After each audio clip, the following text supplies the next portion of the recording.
کہتے ہیں کہ عرب دنیا نے تو ان کو تسلیم کر لیا، عرب کے حکمرانوں نے مانا ہوگا، لیکن عرب کے عوام نے نہیں مانا، امت عربی نے نہیں مانا، امت مسلمہ نے نہیں مانا۔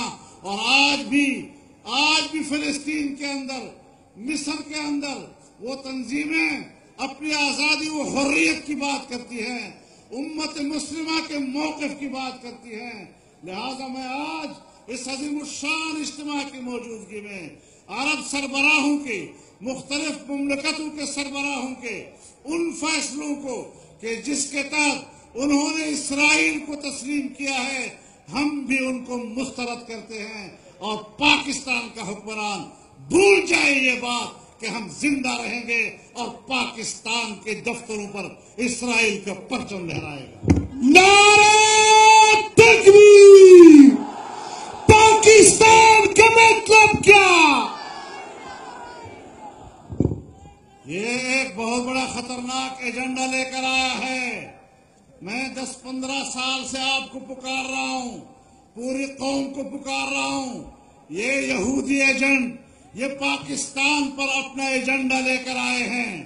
آج کبھی تو قادیانیوں کے حوالے سے جب ان کی حکومت آتی ہے تو پاکستان کے اندر، پوری دنیا میں، اور آپ کراچی کے لوگ خود گواہ ہیں کہ کس طرح کراچی کے اندر قادیانی نیٹ ورک متحرک ہوا۔ آپ کے آنے پر انہوں نے بغلے بجائیں، آپ کے آنے پر انہوں نے اطمینان کا اظہار کیا کہ شاید اب وقت آ گیا ہے کہ سن 1974 کا قادیانیوں کو غیر مسلم اقلیت قرار دینے کی ترمیم ختم ہو سکے گی۔ پھر آپ نے انسداد توہین رسالت کے قانون پر حملہ کیا، آپ نے پارلیمنٹ میں اس قانون میں ترمیم لائے تاکہ قانون غیر مؤثر ہو سکے، اور جس طرح وہ قادیانیوں کا سربراہ کہتا ہے کہ جب تک پارلیمنٹ میں مولوی موجود ہے ہمارا مسئلہ حل نہیں ہو سکتا، پارلیمنٹ میں مولوی موجود ہے تمہارا باپ بھی کسی کو یہ اجازت نہیں دے سکتا کہ وہ پارلیمنٹ کے فیصلے میں ترمیم کر سکے۔ نعرہ تکبیر! جمعیت علماء اسلام، متحدہ مجلس عمل، پیغمبر کے پروانے آپ کو زندہ ہے، پیغمبر کے پروانے، کٹ مرنے والے، جان دینے والے، یہ سارے جمعیت والے۔ میرے محترم دوستو، میں آپ کو واضح طور پر کہنا چاہتا ہوں، گرفتاریوں سے کچھ نہیں ہوگا۔ گرفتاریاں یہ ہماری زندگی کا حصہ ہیں۔ جو جان کی قربانی دے سکتا ہے وہ کچھ دن جیل کو بھی دے سکتا ہے۔ ان گیدڑ بھپکیوں سے آپ ہمیں ڈرا نہیں سکتے۔ ہم سر سے کفن باندھ کر میدان میں نکلے ہیں، ہم آپ کا پیچھا نہیں چھوڑیں گے۔ ہم نے آج یہاں پر مظاہرہ کیا ہے اور انشاءاللہ 15 نومبر کو لاہور میں ملین مارچ ہوگا، اور وہاں پر بھی پاکستان کا عوام سڑکوں پر آئے گا۔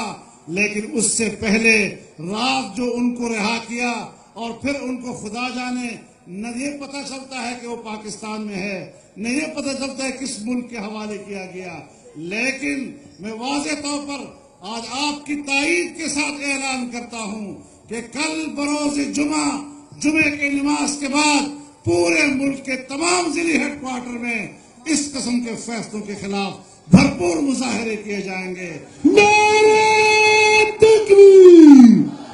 قائد تیرا ایک اشارہ، قائد تیرا ایک اشارہ، پاکستان کا مطلب کیا؟ اور اس کے بعد 25 نومبر کو سکھر میں ایک بہت بڑا عوامی مظاہرہ کیا جائے گا۔ ختم نبوت کانفرنس ہوگی شہید اسلام کی یاد میں، اور انشاءاللہ العزیز سندھ کے عوام اجتماعی طور پر میدان میں اتر کر اعلان کریں گے کہ یہودیوں کے ایجنٹوں، ہم تمہارا ایجنڈا مکمل نہیں ہونے دیں گے، تمہارے خواب شرمندہ تعبیر نہیں ہونے دیں گے، اور تمہیں اقتدار سے اترنا پڑے گا۔ کہتے ہیں سیاسی مقاصد کے لیے استعمال کرتے ہو، بابا ہم نے تو اسلام اور سیاست میں کوئی فرق نہیں کیا آج تک۔ تم کچھ سمجھتے ہوگے ان باتوں کو، ہم واضح طور پر اپنی رائے رکھتے ہیں۔ مولانا سمیع الحق صاحب کو شہید کیا گیا اور آج ہم اس پر افسردہ ہیں، ہم اس پر احتجاج کرتے ہیں، مطالبہ کرتے ہیں کہ ان کے قاتلوں کو کیفر کردار تک پہنچایا جائے۔ نعرہ تکبیر! شہید کا جو خون ہے، میرے محترم دوستو، جو لوگ گرفتار ہو چکے ہیں، اگر وہ یہ سمجھتے ہیں کہ ہم کارکنوں کی گرفتاری سے اس تحریک کو دبا دیں گے، تم جتنا یہ جذبہ دباؤ گے یہ اتنا اوپر جائے گا۔ اور ایف آئی آر کاٹنے والوں، اگر تم نے آج ہمارے کارکنوں کے خلاف ایف آئی آر کاٹے، گرفتاری کا عمل شروع کیا، تو یاد رکھو اتنا کرو کہ پھر کل بھگت بھی سکو۔ نعرہ تکبیر! تو نامنظور، یہ چار حکومت، یہ چار حکومت، یہ چھٹو حکومت۔